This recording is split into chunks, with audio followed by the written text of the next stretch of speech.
안녕하십니까, 이진우입니다.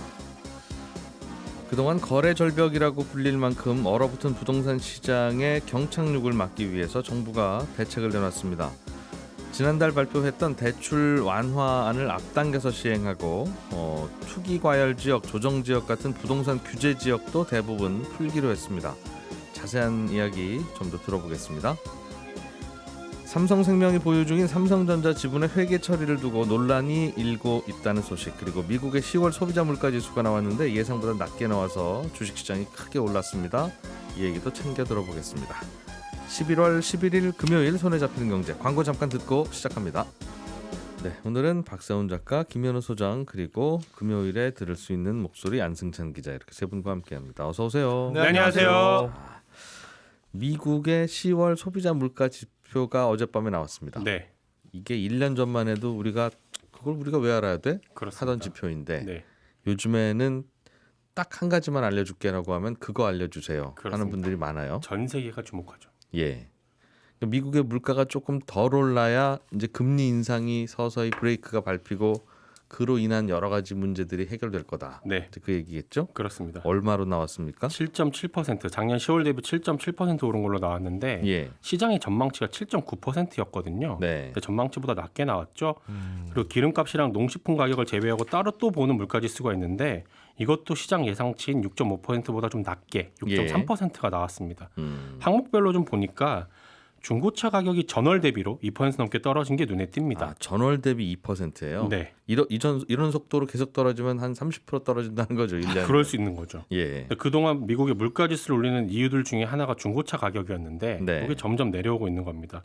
다만 중고차 가격만큼 물가지수에 또 영향을 주고 있는 게 렌트비인데 월세. 네, 이건 여전히 좀 높게 나오고 있습니다. 아무튼 물가지수가 예상보다 좀 낮게 나오면서 어제 미국 뉴욕 증시의 주요 지수가 말 그대로 폭등을 했는데 네. 대표적으로 나스닥은 7% 넘게 올랐습니다. 지수가 7% 넘게 올랐다는 거죠. 그렇습니다. 7%못 오른 주식은 어제 무슨 일 있어서 왜 이렇게 못 올랐어? 그런 얘기 듣는다는. 그렇습니다. 와. 거의 2년 전에 한번 이 정도 올랐던 것 같은데 아무튼 이제 관심은 그럼 미국이 기준금리를 어떻게 할 것이냐 요건데 채권 전문가들 10명을 붙잡고 물어봤을 때 물가지수 나오기 전에는 한 10명 중에 한 4명 정도가 이번에 한 0.5%포인트 올릴 것 같습니다 라고 전망했었거든요. 나머지는 0.75. 예, 아니면 그냥 뭐 대답을 안 하거나 뭐 이 정도였는데 물가지수 나오고 나서 다시 물어봤더니 예. 10명 중에 한 8명이 12월에는 0.5%포인트를 올릴 것 같다라고 전망을 하고 있습니다. 생각보다 덜 올릴 거다. 네, 그렇습니다. 다만 그래서 연준이 기준금리를 그럼 어디까지 올릴 것이냐 이 부분이 이제 중요한데 내년에 예. 이건 이건 좀 여전히 갈립니다. 한쪽에서는 이번에 나온 물가지수가 상대적으로 좀 낮게 나온 거지 물가지수가 7%라는 건 여전히 높다는 거다. 그러니 한 번에 올리는 폭은 좀 줄일지 몰라도 연준이 생각하는 물가 그게 어느 정도인지 모르겠으나 그거 내려올 때까지는 계속 올릴 거다. 그래서 5%까지는 올릴 거다라고 보고 있고요. 기준금리를. 네. 다른 한쪽에서는 물가가 여전히 높지만 지금 나오고 있는 숫자들을 보면 정점을 찍고 내려오는 게 분명하다. 예. 그래서 연준이 당분간 기준금리를 올리긴 하겠으나 계속 올리게 되면 미국 경기 침체가 될 게 분명하기 때문에 물가지수가 꺾이는 상황에서 연준이 5%까지는 못 올릴 거다. 4% 정도에서 멈출 거다. 이렇게 보고 있긴 합니다. 그러니까 미국이 기준금리 올리고 있는데 네. 브레이크 다 밟고 나면 어디까지 올라 있을 거냐? 이제 네. 이 얘기하는 거죠. 그렇습니다. 그때 5%대까지 갈 거냐? 네. 아니면 4%대에서 멈출 멈출 것 같냐? 다만 이 금리 전망은요. 그냥 지금 그렇게들 보고 있구나 정도로만 생각하면 될 것 같은데. 왜냐하면 24시간 전에도 전문가들은 다르게 생각했다면서요. 그렇습니다. 그리고 연준도 회의를 할 때마다 금리 전망치가 바뀌어요. 자, 보세요. 지난 6월에는 내년 말까지 4% 미만일 것 같다고 했거든요. 기준금리가. 네. 예. 근데 9월에는 4.5% 정도 될 것 같다. 확 높였죠. 지난주 회의에서는 파월 의장이 4.5%보다 더 높아질 수도 있다. 예. 이렇게 말했거든요. 그러니까 연준도 그러니까 전 세계에서 미국 기준금리에 대해서 가장 열심히 공부하고 고민하는 사람들도 전망이 이렇게 틀리는 걸 보면 전망을 한다는 게 쉽지 않다는 겁니다. 물론 그렇다고 해서 이런 전망이 무의미하다는 건 아니지만 예. 전반적으로 지금 상황에서는 그 정도로 예측하고 있다. 정도로만 알아두고 넘어가면 될 것 같다는 얘기입니다. 예. 경제 상황이라는 게 언제 어떻게 바뀔지 누구도 모르는 일이라서 그렇습니다. 이게 물가지수를 보니까 전월비로 보니까 한 0.3% 정도 올랐더군요. 네. 그러면 이대로 이런 속도로 간다면 0.3 곱하기 12달이니까 대략 한 4% 정도 오른다는 얘기잖아요. 네. 미국의 물가가 이제 내년쯤 되면. 네. 그래서 아마 이게 중요한 뉴스인 것 같아요. 시장 전망치가 7.9였는데 이번에 7.7 나왔다는 건 네. 전월 대비로 0.5쯤 오를 줄 알았는데 0.3만 올랐다는 네. 뜻이니까 그렇죠. 이 속도감은 다른 거죠, 굉장히. 야, 굉장히 0.5가 올랐으면 1년 동안 모으면 한 6%는 오르겠네, 내년에도. 이런 생각으로 우울해하고 있다가 줄어드니까. 김현우 소장님, 네. 우리나라 부동산은 이제 살려야 되는 시장이 됐나 봐요. 아직까지 그렇게 살려야 된다기보다 빠르게 죽어가고 있는 걸 좀 덜 속도를 늦춰보겠다. 예. 이렇게 보시면 될 것 같습니다. 예. 여러 가지 대책들이 나왔는데요. 일단 당장에 달라지는 거 올해 안에 그리고 내년 초 정도에 달라지는 것들 위주로 말씀을 드리자면 당장 월요일 00시부터는 서울하고 과천, 성남, 광명 요 네 곳만 남기고 네. 모두 규제 지역에서 해제가 됩니다. 그러니까 국토부나 이 광역자치단체에서 결정하는 규제 지역은 두 가지예요. 조정 대상 지역하고 투기과열지구. 요거에 이제 해당이 되게 되면 여러 가지 제약을 받는데 네. 지금 규제 지역으로 지정되는 요건은 그냥 마음대로 하는 게 아니라 이 청약 경쟁률과 분양 계획 그리고 주택 보급률, 자가주택 비율 이런 걸 따져가지고 어떤 일정 요건을 충족하면 규제 지역으로 선정을 합니다. 그런데 집값 많이 오르면 선정한다는 거겠죠. 네 그렇습니다. 그런데 예. 그 기준으로는 사실 앞서 말씀드린 네 곳 또 해제하는 데는 해당이 돼요. 그런데 아무래도 서울이나 이런 인접한 경기도 일대 같은 경우에는 시장에 미치는 파급력이라든가 이런 것들이 있으니까 당분간은 유지를 하겠다 이렇게 발표를 예. 한 거고요. 규제 지역에서 이번에 해제된 곳들 같은 경우에는 각종 이 대출 규제나 세금 관련된 페널티를 안 받죠. 그러니까 서울과 경기 지역 일부만 빼놓고는 이제는 마음대로 살 수 있다 거의. 다주택자도 대출 막 받을 수 있고 그렇습니다. 대출 규제도 안 받아요? 네, 그렇습니다. 1주택자 같은 경우에는 사실 새로운 집을 살 때 갈아타는 경우가 아니면 대출이 안 됐었는데 예. 이제는 1주택자라고 하더라도 집값의 최대 70%까지는 대출이 가능할 수 있고요. 아하. 그다음에 LTV도 집값의 30%에서 50%까지만 대출이 나왔었는데 요 규제 지역에 따라서 요 규제도 안 받습니다. 그리고 예. 뭐 종부세라든가 양도세 중과 같은 것도 없고 또 다주택자 장기보유 특별공제 배제 같은 이 세금적인 부분에서 불이익도 없으니까 모든 규제가 사실상 없다라고 보시면 되고요. 기존에 나왔던 규제들 다 없어지는 거다. 네. 가장 사실 대출에 대해서 관심이 많으실 텐데 다음 달 1일부터 규제 지역이라고 하더라도 무주택자 같은 경우에는 LTV가 50%까지는 허용이 됩니다. 예. 그리고 실수요자라고 하는 생애 최초 집을 사시는 분들 80% 사는 거는 이미 8월 1일부터 적용 중이고요. 그리고 15억이 넘는 아파트에 대해서 대출 금지가 되어 있었는데 이것도 이제 풀립니다. 네. 그러니까 이게 원래는 내년 상반기 중에 시행할 예정이다라고 10월에 발표를 했는데 당긴 거죠. 그러니까 실수요자들 대출 한도도 4억에서 6억으로 높여주겠다라고 했었는데 이것도 바로 다음 달 중으로 올려주기로 했습니다. 예. 그렇긴 하나 즉 대출이 좀 많이 나오는 게 일단 부동산 시장에서 수요를 높이는 가장 큰 요인이긴 할 텐데 그렇죠. DSR 규제라는 게 새로 생겨서 여전히 살아있다 보니까 네, 그건 살아 있습니다. 모든 규제 다 풀어드리겠습니다. 네. DSR만 보겠습니다만 하더라도 네, 원리금 갚아야 되는데 이자가 요즘 엄청 높잖아요. 그렇죠. 그러다 보니 웬만한 집 좀 대출 받아서 살까 하면 연봉이 2억 넘으셔야 되는데요. 뭐 이제 이런 상황이 오니까 실제로 15억 초과 아파트라고 할 때 반을 대출해 준다고 해도 네. 일반적인 연봉으로는 받기가 어렵죠. 그리고 예. 만기를 길게 하거나. 그래서 사실상 이번 대책이 이렇게 풀어주는 게 수요를 조금 늘려보겠다라는 게 작동을 할 것이냐라는 의구심도 좀 듭니다. 그래서 이것만으로는 효과를 거두기가 어려우니까 예. 공급도 줄이겠다라는 대책들도 있어요. 그러니까 아파트 공급을 중단 이게 아니라 공급이 줄어드는 것과 같은 비슷한 효과를 내는 것. 예를 들어서 공공택지에서 분양되는 아파트 같은 경우에는 사전 청약을 의무적으로 하도록 되어 있습니다. 지금은 예. 그런데 지금 2, 3년 안에 분양이 많이 몰려 있다 보니까 여기에 사전 청약까지 겹치게 되면은 실제로 입주 시기와 조금 차이가 있겠지만 공급이 늘어나는 효과잖아요. 사전 청약이라는 게 계획만 있으면 분양하는 그거죠. 그렇습니다. 본청약을 2, 3년 후에 할 텐데 지금부터 네. 줄 서세요. 그리고 여기 당첨되면 본청약에 당첨된 것처럼 하겠습니다. 그러니까 거의 본청약과 의미가 다르지 않죠. 근데 이것까지 많아지게 되면 결국은 이제 분양시장에 공급이 많아지는 거니까 앞으로 매각하는 공공택지에 대해서는 사전청약 의무를 없애겠다. 예. 그리고 이미 매각된 공공택지에 대해서도 원래는 그 공공택지가 매각된 이후로부터 6개월 이내에 사전청약을 받아야 되는데 이것도 2년으로 그러니까 시장이 좀 안정되면 그때부터 사전청약 받으셔도 됩니다. 이렇게 바뀌는 거죠. 요거는 이제 이달 안에 11월 안에 개정될 예정입니다. 그동안 쏟아냈던 대책들을 다 거꾸로 돌리는 거네요. 예, 그렇다고 보시면 됩니다. 또 뭐 이런 분위기 따라서 알아둬야 될 만한 내용들이 있습니까? 네, 이제 우리 대출을 받을 때 내년 초부터는 보금자리론하고 적격대출이라는 정책대출이 하나로 합쳐집니다. 그러니까 현재는 집값하고 소득에 따라서 뭐 디딤돌 대출, 보금자리론 그리고 적격 대출 이렇게 세 가지로 나뉘어져 있어요. 예. 집값이 각각 5억, 6억, 9억 이하일 경우에 해당되는 대출들인데 소득이나 요 집값의 요건이 충족이 되면 장기 고정금리 대출을 해줍니다. 30년 뭐 요건 충족하면 최대 40년까지. 그런데 이게 집값도 많이 오르고 또 소득 수준도 많이 오르다 보니까 중간에 있는 보금자리론 이것과 그다음에 적격 대출, 그러니까 6억 이하 집에서만 해줬던 정책 대출과 9억 이하 집에 대해서만 해줬던 대출을 하나로 합쳐가지고 소득 기준도 조금 더 올리고 그다음에 집값 기준도 올릴 예정이다. 요거 이렇게 발표가 되어 있습니다. 구체적인 거는 이제 내년 초에 나오게 될 텐데 예. 쉽게 얘기해서 소득 기준이 좀 완화돼서 누구나 보금자리론 기존에 받았던 사람들보다는 조금 더 완화된 대상으로 받을 수 있다. 이렇게 기억을 해두시면 되고요. 네.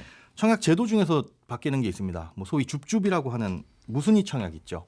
이게 계약이 안 되는, 그러니까 자격이 안 되는데 청약을 넣었다가 당첨이 되거나 혹은 뭐 개인의 사유로 계약을 포기한 무순위 청약, 이거를 이제 줍줍이라고 불렀었는데 이 아파트에 청약을 넣으려면 인접한 곳만 됐어요. 해당 시나 군에 거주하고 있는 사람만 신청을 할 수가 있었는데 예. 전국 어디에서든 무주택자이기만 하면 청약을 넣을 수 있게 이렇게 바뀝니다. 네. 그러니까 현재는 국한된 지역에서만 받다 보니까 이게 미계약이 또 발생하고 또 다시 청약을 받고 되풀이되고 그 분량이 해소가 안 되다 보니까 이런 물량을 빠르게 소진시키겠다라는 의미라고 보시면 될 것 같습니다. 그러게요. 이거 꼭 옆 동네나 그 동네 살아야 그 동네 집을 사야 된다는 건 왜 만든 건지 모르겠어요. 이게 분양 시장이 뜨거워지다 보니까 예.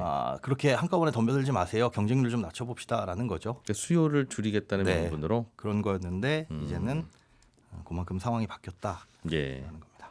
알겠습니다. 디딤돌 대출, 보금자리론, 뭐 적격 대출 이런 것도 통합된다는 말씀인 거죠. 디딤돌 대출은 남아 있고 보금자리론과 적격 대출 두 가지만 합쳐집니다.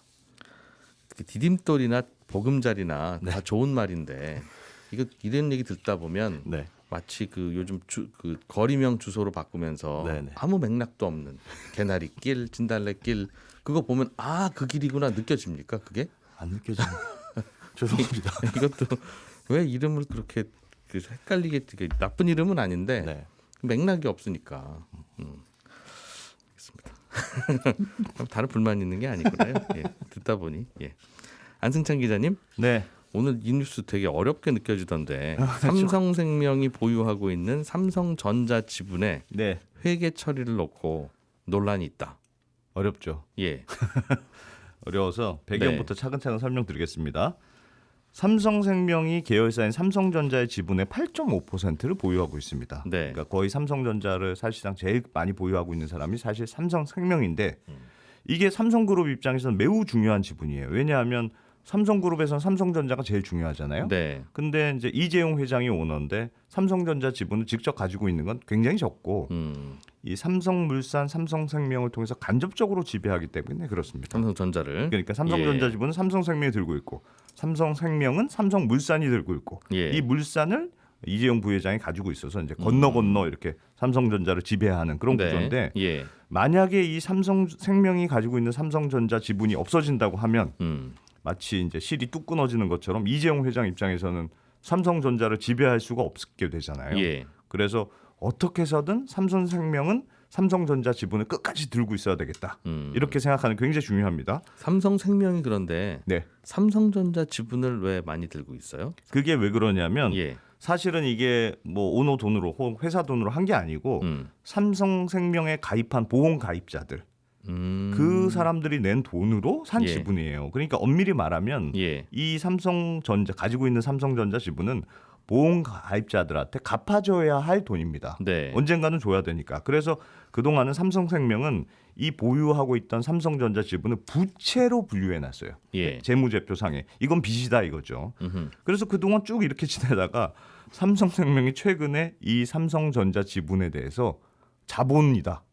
이건 사실 내 겁니다. 안 파는 지분입니다. 이렇게 바꾼 건데 네. 한쪽에서는 그게 당신들 돈이냐 결국 갚아야 될 돈인데 마음대로 그렇게 회계 처리를 하면 어떻게 하느냐. 네. 좀 강경하게 말하는 분들은 사실상의 분식회계 아니냐 이런 지적들이 나오고 있고요. 삼성생명 입장은 이거 아직 회계법인 감사도 안 받은 거고 일단 간으로 작성한 거니까 네. 뭐 감독 당국에서 이거 문제 있다고 하시면 뭐 고치면 되니까 편하게 의견 주십시오. 뭐 이런 상황이라고 보시면 되겠습니다. 뭐 이름이나 분류나 그거 어떻게 하는 거 별로 안 중요합니다. 네. 우린 이거 그냥 들고 있기만 하면 되지. 그런 예. 걸 가지고 그러시냐는 게 네, 반응. 한번 바꿔봤습니다. 뭐 이런 입장입니다. 예. 그런데 이게 항상 삼성생명이 들고 있는 삼성전자 지분 이게 예. 삼성생명이 보통 그냥 계열사라면 뭐 별 문제가 아닌데 네. 말씀하신 대로 보험회사니까 예. 왜 계약자들 돈으로 삼성그룹 지배구조를 완성하냐? 그렇습니다. 그런 문제가 계속 문제가 있죠. 계속 있었잖아요. 예. 예. 특히나 지금 이 문제가 예민하게 보이는 게 국회에서 삼성생명법이라고 하는 보험업법 개정안이 논의가 되고 있는데 그게 이거하고 관련이 있는 거 아니에요? 이런 해석이 있어요. 그게 뭐냐면 지금 보험업법은 말씀하셨던 대로 보험사가 이제 고객들이 준 돈, 보험 가입자들이 준 돈으로 네. 뭐 특정 회사 주식이라든가 특정 회사 채권이라든가 이런 걸 살 수 있잖아요. 근데 너희가 한쪽에 몰빵해서 너무 많이 네. 몰아놓으면 너무 많이 특정하게 표준화가 되어 가고 있는 것 같습니다. 죄송합니다. 몰빵. 예.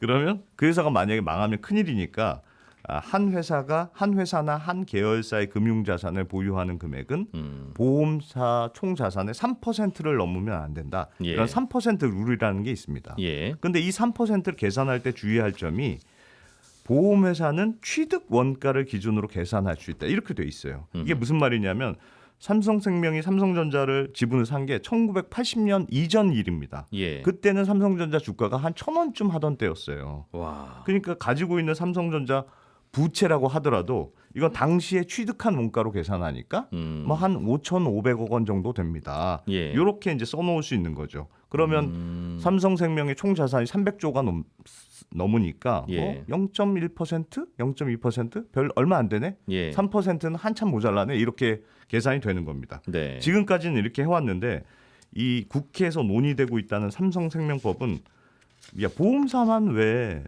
그 취득 원가로 계산해 주느냐? 현재 시가가 얼마인지 봐서 현재 시가로 계산해라. 이렇게 바꿔야 된다는 개정안이에요. 네. 그렇게 바뀌면 이제 굉장히 큰 변화가 있는. 삼성생명이 그때는 1,000원이었지만 지금 삼성전자 주가가 한 6만 원쯤 하잖아요. 네. 그럼 삼성생명이 들고 있는 삼성전자 지분 가치는 한 30조 원이 넘는 거고. 그러니 삼성생명 자산의 많은 부분을 차지하게 되니까 그렇습니다. 그러면 뭐 한 10% 이렇게 되니까 그럼 나머지 굉장히 많은 삼성전자 지분을 팔아야 되는 네. 그런 상황이 되는데 아까도 말씀드렸다시피 삼성생명이 보유하고 있는 이 삼성전자 지분은 삼성 지배 구조의 굉장히 핵심적인 축인데 네. 삼성이 이거 어떻게 팔겠습니까? 그러니까 삼성 입장에서는 어떻게 해서든 이 법을 막아야 하는 입장이고 만약에 네. 통과가 되더라도 이거는 우리 팔 주식이 아니고 끝까지 들고 갈 자산입니다. 예. 시가로 평가하시면 안 됩니다. 이런 논리를 만들어야 되는 상황이어서 그거하고 이번에 회계 처리 변화가 관련이 있을 거다. 이렇게 주장하는 거죠. 한 곳에 몰빵하면 위험하니까 그러지 말라라고 네. 하는 법이 우리는 그 몰빵 할래서 한 게 아니라 예. 뭐 조금만 샀는데 이렇게 커진 겁니다. 몰빵 개수 써도 됩니까? 안 기자님 먼저 쓰셨잖아요. 네. 알겠습니다. 예. 그렇습니다.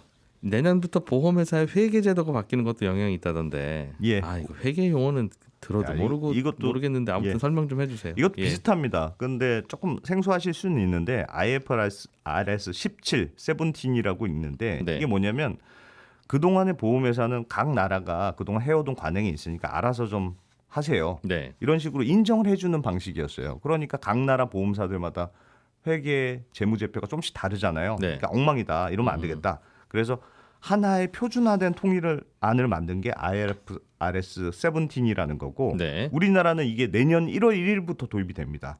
근데 그게 삼성생명이랑 관계가 있어요? 삼성생명에 관계가 있습니다. 이게 이 새로운 제도의 가장 큰 특징 역시 부채를 현재 시가로 평가해야 된다.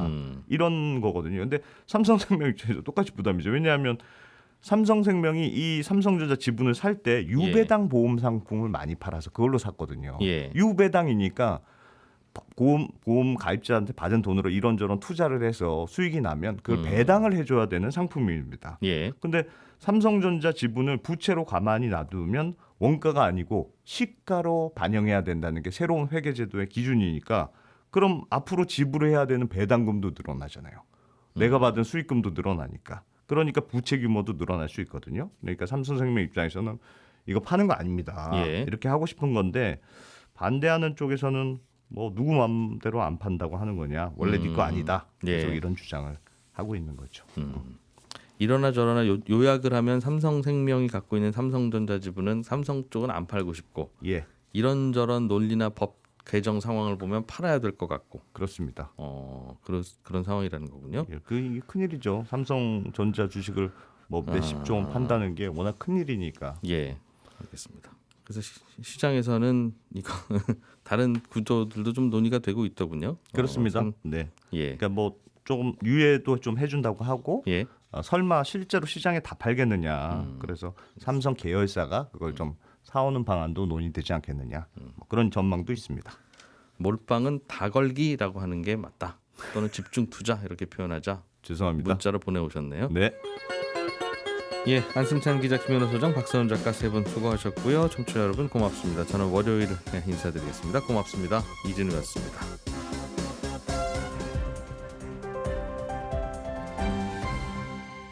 경제를 생각하는 사람들의 즐거운 습관. 이진우의 손에 잡히는 경제.